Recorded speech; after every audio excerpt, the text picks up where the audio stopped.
सभी को सादर जय गुरुदेव। आज मैं आप सबके समक्ष जो है वचन संग्रह, सदगुरु उपदेश लगभग पूरा हो गया है तो वचन संग्रह आपके सबके समक्ष मैं पढ़ने जा रहा हूँ।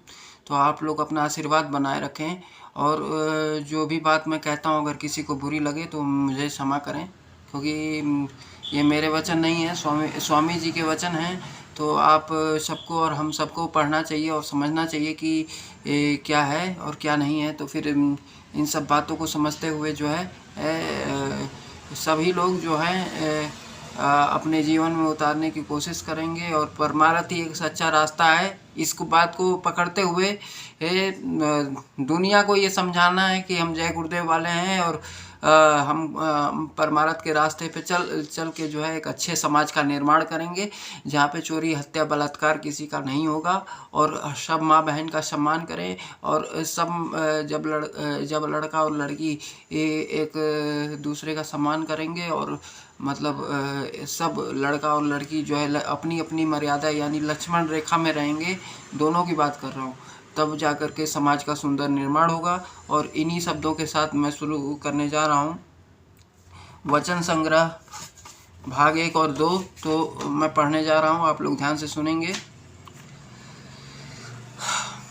अपने तन को नीचा डालकर निर्मल भक्ति करने वाले बिरले हैं। जो सुरते आत्माएं ऊपर से आती हैं वो तो सतगुरु का सत्संग सुनकर चटपट परमार्थी अभ्यास में लग जाती हैं और गुरु की दया लेकर अपना काम पूरा कर लेती हैं। उनके आकर्षण से दूसरे जीव देखकर परमार्थ की तरफ दौड़ पड़ते हैं। जिनके पूर्व के कुछ संस्कार अच्छे हैं वह भी अपना परमार्थी भाग्य जगा लेते हैं।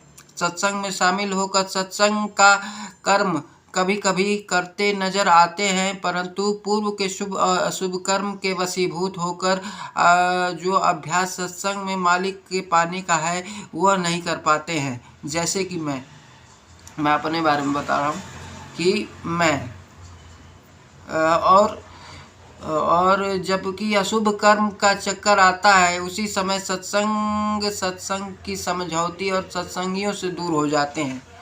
अपनी अशुभ बुद्धि से विचार कर सत्संग और गुरु के मुखालिफ होकर अनेक प्रकार की बातें बनाते हैं। इन सब का मूल परिणाम यह है कि अशुभ विचार वालों की छटौनी होती रहती है और थोड़े लोग रहकर सही परमार्थ कमा लेते हैं। जो सत्य बीच संत डाल देते हैं वह तो नाश नहीं होता, कुछ अरसे के लिए परमार्थ का रास्ता और उन पर चलकर जो फल प्राप्त करना था उससे दूर हो जाते हैं और अपने भाग्य को सुला देते हैं। जिनका जागना कब होगा नहीं कहा जा सकता। सतगुरु के कोशिश से हर प्रकार के जीव सत्संग में शामिल कर लिए जाते हैं और कर्म अनुसार गुरु उनके ऊपर दया करके उनके संस्कार को बढ़ाते हैं और मौज मर्जी से जब कभी मौज खिंच गई तो फिर अपनी इच्छा अनुसार जो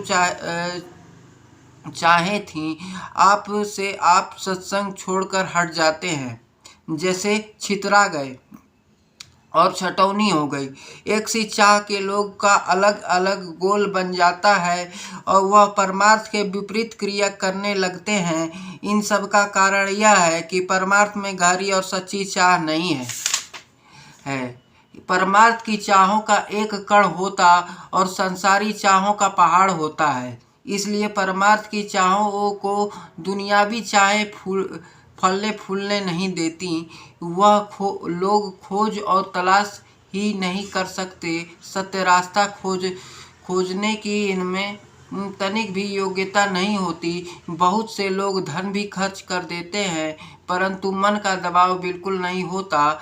उनकी मर्जी के अनुसार जब तक सब काम होते रहते हैं तब तक चाहे कि कुछ ठहर भी जाए।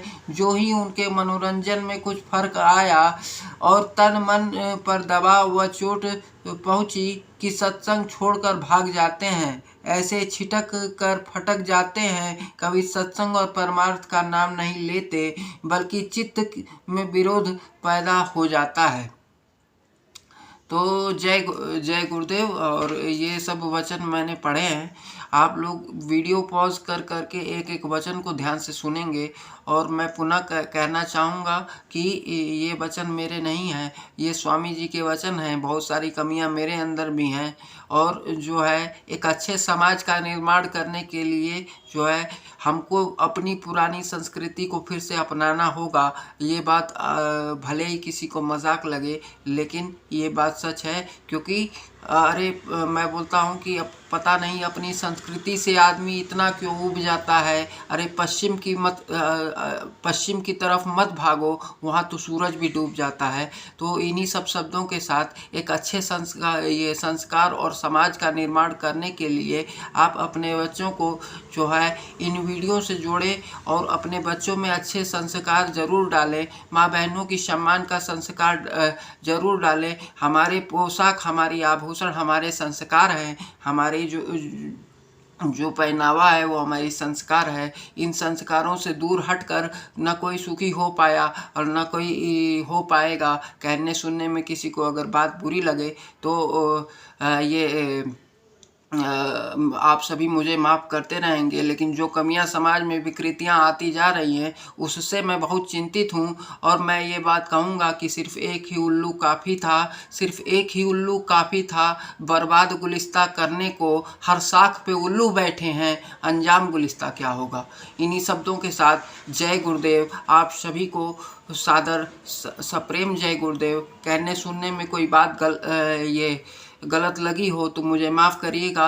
लेकिन चिंता इस बात की है कि लगेगी आग तो आएंगे कई मकासद में, लगेगी आग तो आएंगे कई मकासद में। यहाँ पर केवल मेरा मकान थोड़े, ठीक है। और सभी का खून है शामिल इस देश की मिट्टी में, हिंदुस्तान किसी के बाप का थोड़े। जय गुरुदेव। कहने सुनने में कोई भी बात अगर गलत लगी हो तो फिर मुझे सदैव माफ़ करते रहेंगे। आप सभी को सादर सप्रेम जय गुरुदेव, बारंबार नतमस्तक जय गुरुदेव और करबद्ध जय गुरुदेव। और कहने सुनने में अगर कोई बात गलत लगे तो छोटा भाई समझ करके माफ़ करते रहेंगे। लेकिन बच्चों को एक अच्छा संस्कार से जोड़ने के लिए इन वीडियो के साथ ज़रूर जोड़ें और इन वचनों को ध्यान से सुने और समझें कि मैं क्या कह रहा हूँ या स्वामी जी ने क्या कहा। मैंने तो कुछ कहा नहीं, स्वामी जी ने कहा, ठीक है। निगुरा कहता कागज लेकी और सतगुरु कहते आखन देखी। तो ये सब बातों के साथ सभी को सादर सप्रेम जय गुरुदेव। आपका दिन मंगलमय हो, इसी आशा के साथ मैं अपनी वाणी को विराम देता हूँ। आप सभी को जय गुरुदेव। शाकाहारी रहिए, सदाचारी रहिए, नशामुक्त रहिए, नाम ध्वनि करते रहिए और आने वाली मुसीबतों से बचते रहिए। इसी मंगल कामना के साथ सभी को जय गुरुदेव। जय गुरुदेव।